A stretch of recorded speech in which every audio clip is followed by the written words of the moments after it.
I'm Kevin Coleman with the sign-up post at the Ross County Commissioners, where we just had a discussion about the future of the paper mill, now the glove company, but also, well, a lot of factors.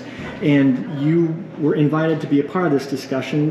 Please introduce yourself. I'm Todd Fannon. I'm a union officer for Local 731, the union that represented the employees at the mill. All right, is that the entire mill, or how does Chillicothe factor in? Chillicothe had their own union and officers, but I represent what we call Chillicothe side. Okay. The main mill.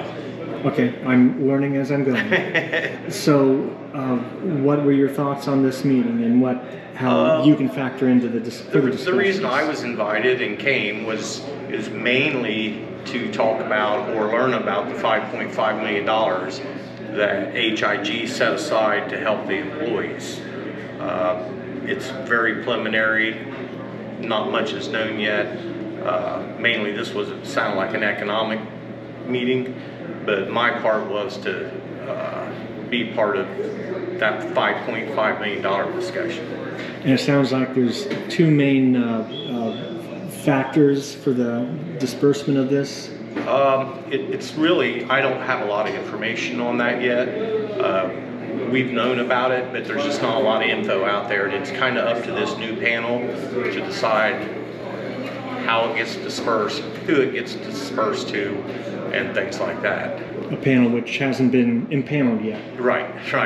But it sounds like you would be one of the members. The United Steelworkers, the local, feels that we know what's best for our members, and we want them to be able to have a contact person on this panel. And there was mention that it might be restricted to only employees more than 5 years. That was an initial thought of Senator Marino. Alex passed that along. There's been no definite rules set yet, as far as I know, but that was one thought of his, that it would go to help long-term employees. Okay. So I get the impression that there is a big sum of money that's available, and there's a board that needs to make sure it's dispersed fairly. My thoughts, I want to make sure that as much money is sent to the employees that we can get them. There will be interest involved on that $5.5 million since it's not being dispersed all at once. So, as they talked earlier, keep the administration cost as low as possible and make sure that money, as much as it gets to the employees as we can get. Sounds like it'll be pretty simple once the rules are set up. I would hope so. Keep it simple, stupid, sometimes as people say, simple as possible. So how have things been going for your members since April 15th? Many have gotten jobs. A lot of them have had to drive quite a distance, so that is stressful for them. Many state they want to come back to the mill if it's possible. Some have not been able to find work. Unemployment has been somewhat of a nightmare for the members. Even with the getting it started and keeping it going. We don't have a local person. If you have a problem, you have to drive to Hillsborough or Columbus to be able to get it fixed. And so that's been a battle that we're fighting right now. Is that something that Job and Family Services can help with? Or they can help you get applied for it, but when it becomes an issue of stalling or a problem arises with it, they usually cannot help you with that. It's a state factor. Yes. What about the centrist jobs down at Piketon? Will that help with employment? Absolutely. It's not that far, and they're good paying jobs. A lot of our employees have become accustomed to a certain pay grade. Obviously, their lifestyle depends on a certain pay grade, and they have families. So yeah, a lot have applied or will apply, I've heard. But is that happening quickly enough, soon enough? I really can't comment on how fast that's happening because we don't have that kind of information as a union. So it sounds like there's a good job market in the area, but you may have to travel far and maybe take a pay cut. Yes, a lot of the people we're hearing aren't making quite as much money, and they're driving an hour to an hour and a half each way.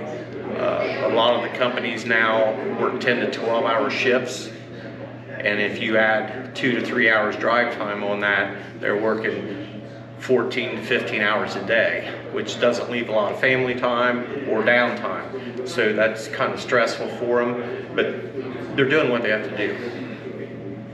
And it sounds like the glove company, they've moved really quickly, but the future is unwritten. Well, you know, it's a new company, and we wish them the best.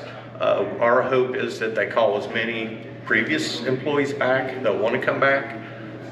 You know, those are good employees that know the mill, they know an industrial setting, they know the safety. We feel that those would be great employees for them. Hopefully they do reach out and contact us. And it sounds like they're already starting to do that. To my knowledge, they haven't reached out wholeheartedly. It's been a temporary employment. It's no long-term offers have been made that we've heard of. Okay, I think on Friday, I think they said there were 64. Right, and most of those are temporary. They have not been offered full-time positions. That could be coming in the next few weeks. We don't know that. So like to get their production lines set up. Right, there was a lot of cleaning, painting, things like that they wanted to get done in a hurry. There were also employees of Pixelle still there. So they had to kind of walk a fine line of having Pixelle employees in there, and those people will have to be separated to get their severance package and then apply for U.S. paper. Okay, complicated situation. Yeah, it's kind of hard to walk. But at this point, it is no longer owned by Pixelle, it is owned by U.S. Glove. As of Tuesday at 3 o'clock was my belief, I think is what they said. So there are no more Pixelle employees in Chillicothe? There are. From what I'm hearing, they got their last, well, we all got a 2-week notice, and they've got theirs. So I believe the last employees from Pixelle will be next Friday that are in the mill. After that, they will no longer be Pixelle employees. And there is maybe 18 somewhere in there. Okay. A big transition, but again, a better resolution than we could have hoped for, I think. Jobs are jobs. You know, this is, I think it's good. You know, we wish the paper mill would still be running. It's not. But this sounds like a good thing for the city and for the county, and actually for previous employees, maybe.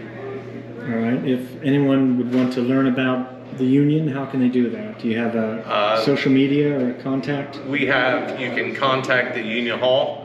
We're still operating, where they can contact me. Okay, where's the Union Hall now? The Union Hall is 553 West 4th Street up on Carlisle Hill by the university. Okay, I think I've been there. Yep, it's open. We have somebody there till noon every day. 7 days a week? 5 days. Okay. At least for now.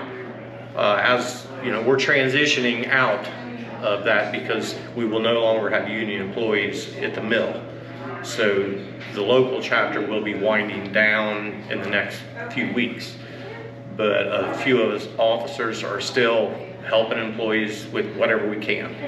And we'll continue to do so even though we're not officially a union. So is the union closing down? The local chapter will be, I want to say maybe suspended or on hold for now. And U.S. Glove is not a union shop? They're a non-union shop, yes. But there might be other companies that come in that might? I don't have any information on that. But there's a chance of that you might be reactivated, or? I can't comment on that. I don't know. We don't have any word on that. Again, everything's up in the air. Exactly. All right. Thank you very much. You're welcome.